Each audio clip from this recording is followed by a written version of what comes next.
Hey, what's up, guys? This is going to be kind of fun. So I know that I've played a number of these games with Skeetersoft NPIII for you, and there are a couple of features that you're probably not that familiar with. If you watched my video just the other day, I was talking about how the pitching system works, which is pretty innovative. Today, I want to show you how this little E system works. And so let's go take a look here at the game itself and spend a little bit of time looking at it. Now, I don't fully understand. This is the view I want. I'm on the other side here. There we go. I don't fully understand the theory behind this because I haven't taken the time to really dig in and try to reverse engineer or recreate the game or whatever. I'm sure that Bill Stafford could tell us a whole lot more than I could about how this works, but I'll tell you, or about why this works the way that it does, but I'll tell you a little bit about the how. So there are little E's that are located on each player's card. Let's go take a look over here at... let's see what we can find here. Yeah, we'll go to the roster. This is probably a good place to look for this. No, actually, we can go to the starting lineup. This is even bigger here. If you see right above my head, for the Cardinals, we're looking at this player, O.F. Baldwin, who was a pitcher. And when we look at his results, we can see all of these little E's listed here by a bunch of these numbers. There's 1, 2, 3, 4, 5, 6, 7, 8 of these cards. Now, does everybody have 8? I don't know. Well, let's go look at another one. We'll take a look at Honus Wagner. How many does he have? 1, 2, 3, 4, 5, 6, 7. So there are some players that have more than others. What these E's mean is that when you roll this roll, there is a chance that there is an error as opposed to the roll being necessarily exactly what it was. So if you roll, say, a 54 and your result is a 45, which I know from playing this game hundreds of times is a fly ball to right field on every board, there is a chance that that roll may turn into an error. Right? And so when we go over here, we go take a look at the rules. Let's see if we can figure out if the instructions are on here exactly where they would end up being. Let's see here. Fielding rules is what we're looking for. There we go. You think that I would take the time to actually look at this a little bit beforehand. A lot of this stuff, if you've played APBA before, you know about the 3 fielding columns and stuff like that. You'll notice, right, when we play the game itself, if we go over here, that there's nothing here with the boards, there's nothing here with fielding columns. All of that is done behind the scenes. But it's interesting if we want to know how it works to know that there are actually 3 different types of results on each of the boards for each of the fielding columns. And you can see them here as we look through. Let's see here. It's on this part of the boards. My apologies. We can look through the fielding columns and see how things will change, right? If you have a fielding column 3, certain hits will turn, certain outs will turn into hits, and certain outs turn into errors. And that happens on each of these different play result number groups. Pretty interesting stuff, right? This is part of the discussion that I had a little bit earlier with somebody on our message board about whether this is a parlor game or not. Once we start messing around like that, it's not a parlor game anymore, man. This is a little complicated. So the way that the fielding system works is mentioned here. There's actually 1, 2, 3, 4, 5, 6, 7, 8, 9 different places where we can have the little E show up. Now, every season has a different dice roll error range, which will cause the little E to come forth, right? For 1908, it's 11 to 23 in the American League and 11 to 22 in the National League. My understanding is that this is based probably on the fielding percentages of those leagues. If you go back to, say, the 1900 season, this is up past 40. So almost every dice roll will give you an error, and there's this crazy stuff that happens. Now, what happens automatically in the game is it will look at the potential error number that is on dice roll 53 on the player's card. So let's go back and look at the player card. We're going to go back over here to starting lineups. We'll look at Honus Wagner again. You see that his 53 turns into a 19. This is one of the so-called error numbers. This is a long way advanced. This is a long way ahead of where I am in the blog and in analysis. But the way that APBA handled the 1908 season when it originally came out with it in 79 or so was it handled extra errors by giving each player 2 error rules. That's generically kind of what happened. I don't know if that's exactly what happened. Bill will watch this video and tell me that I'm off by a million miles. Instead, the way the Skeetersoft will handle seasons that have advanced errors is through these little E's. And so we carefully look at which cards could potentially have the little E's. That gives us a little probability of them coming up.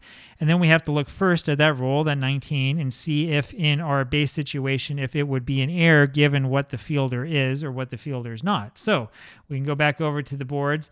Let's take a look. Where are we here? On base, we have a runner on second base, fielding one. Honus Wagner's up there, and the little E comes up. We look and we say, the result would have been a hit by pitch, batter takes first. So we're not even going to worry about the little E. That's not an error. Fielding 2 and fielding 3, it's all the same. It ends up being a hit by pitch. Well, let's look somewhere else. If we have runners on first and second, the 19 now turns into an error, advancing the runners 2 bases against fielding 1. Advancing 1 base against fielding 2, that's interesting. And for fielding 3, it also advances, it goes back to advancing 2 bases, right?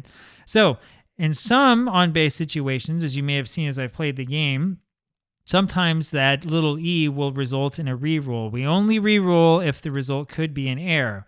Sometimes it would not result in an error, which means that we don't worry about the reroll at all. And because when we go back to the user preferences, this little E confirmation dialog box is turned off. If there's no change, it won't come up and tell me. You can turn this on so that it does tell you, oh yeah, there's a change because there's no change because the little E ends up going to nowhere.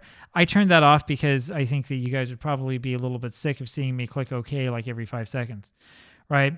Now, there's another aspect of this that was recently updated, and I'm not certain that it's actually written here or not, in which the number that pops up as an error itself is re-randomized. So because of this computer game that we're playing, and because it was recently updated, it's not exactly the way that it's said here. That number can also change to a different error rating. And the error numbers are 15, 16, 17, 18, 19, 20, and 21. 1, 2, 3, 4, 5, 6, 7 different possibilities for errors. There's a lot of other stuff that we can look into when we look closer at these boards, right? Including the fact that some of them, as we just saw with that 19, end up being errors, and sometimes they end up not being errors. There's a lot of really, really interesting stuff that comes as a result of this. It's interesting, though, and I will note that that randomization number does not seem to be addressed anywhere here or really noted here at all. So, Cyrus, if you're looking at this, you might want to put a little thing in there about how errors are randomized. It might be up here somewhere else, and I'm just not knowing where to look. Anyway, though, that's the way that it works. So that's sort of the how that goes on. The why is a little bit more complicated. Why in some theoretical sense, it's technically possible that you could use the little E rule and stuff like that to allow for playing games with teams from different eras. However, that's probably not necessarily going to be the case. Let's see if I can show you something here. So I'll open up a different season here, and we'll take a look really quick at the little E's and how this works. I have 1982 open up now. We're going to take another look here. So this is the one that I want.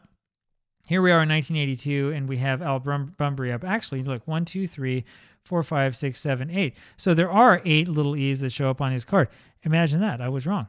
It's going to depend sort of on the player. Yastrzemski has 1, 2, 3, 4, 5, 6, 7 of these. So it looks like it's normally either 8 or 7. But when we go back and we look at the optional rules, we'll see that the error range is 11 to 11 or 11 to 12. That means that if you're playing with the 1982 American League, you have to get you have a 1 out of 36 chance of another result turning into an error. If you're playing in the National League, it's a 2 out of 36 chance of that happening. And then that also depends upon whether the result that is on the 53 dice roll actually becomes an error or not. Pretty interesting stuff. And so it does sort of allow you to do a little bit of error manipulation when you're going for, let's say you're taking a team from one year and playing them just directly against another one. You can choose which era you're playing in, and that's the era that will have the error rules. Interesting how that works. But it's also, not necessarily like the super normalization system. So we could talk about that later on, too, the way the normalization works. Through this system, though, what Bill Staff has been able to do is he's taken the very, very simple error rating system of National Pastime, and he's been able to modify it just ever so slightly. For the most part, we're able to save on extra dice rolls, though not always, and he's able to modify it so that we don't have to have like these super long cards, or we don't have to have all sorts of crazy error modifiers or other things like that. The focus here, as always, is on trying to play the game in as simple a mode as possible. and yet do it as accurately as possible. And as I believe we will see once the season is over, we're going to have actually very, very good results. And we'll see that the air ratings and fielding averages are about where we need them to be. Now, does that mean that we're talking about range? Does that mean that we're talking about like all of the stuff sabermetricians care about, ultimate zone rating? Does this mean that we're like tracking the pitch, the fielder FX and all this stuff and trying to get every single little thing? No, it doesn't, right? It is something that was sort of simplified, but it's a pretty interesting system, I would say, and it does a very good job doing something that otherwise would be very, very difficult to do in a game that is so simple and yet is designed to play every single season in baseball history. There you go. I hope that teaches you a little bit and provides some context for what we're doing. It's the sort of thing I can't fully explain while we play because we got to get through the game. You know what I'm saying? Talk to you later. Bye.